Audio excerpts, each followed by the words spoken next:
મોટાભાગે લોકો આ વસ્તુને જ્યારે મૂલ્યાંકન કરે છે ને એની હું તમને એ વાત કહી દઉં કે લોકો એમ માને છે કે બધા કોંગ્રેસમાં કઈ છે નહીં એટલે કોંગ્રેસ છોડીને બધા લોકો ભાજપમાં જતા રહ્યા છે.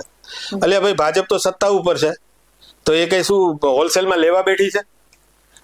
એ લોકો પાસે કઈક એવો દમ છે, એવો કઈક એનામાં કઈક એવું સત્વ છે, એવું કઈક તત્વ છે કે જે ભાજપના એ વિસ્તારના સ્થાનિક નેતા પાસે નથી. તો એ કોંગ્રેસના લોકોને લઈ રહ્યા છે અને બધાને નથી લઈ રહ્યા. તો કોંગ્રેસના એ નેતાઓ જે ગયા છે એ કારણથી ગયા છે, એ સમજવા જેવું છે કે 20 વર્ષથી જેમણે કોંગ્રેસ માટે જીવન આપ્યું.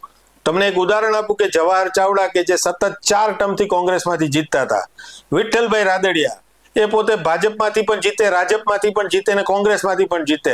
આવું જેમની પોતાની વોટ બેંક હોય. અર્જુનભાઈ મોઢવાડિયા કે જે આખા દેશમાં ભાજપનો વેવ હોય અને છતાં ગાંધીજીનો જન્મ થયો છે એ પોરબંદરમાંથી એ ભાજપને હરાવી દે.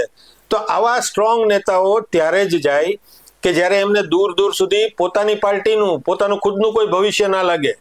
અને એ માટે તો સેન્ટ્રલ લીડરશિપ જવાબદાર છે કે જો પેલા રાજહંસ જેવું એ નથી કરી શકતા. રાજહંસને તમે દૂધ આપો તો એમાંથી નીરક્ષીરનો ભેદ પારખી શકે, દૂધ અને પાણીને જુદા પાડી શકે.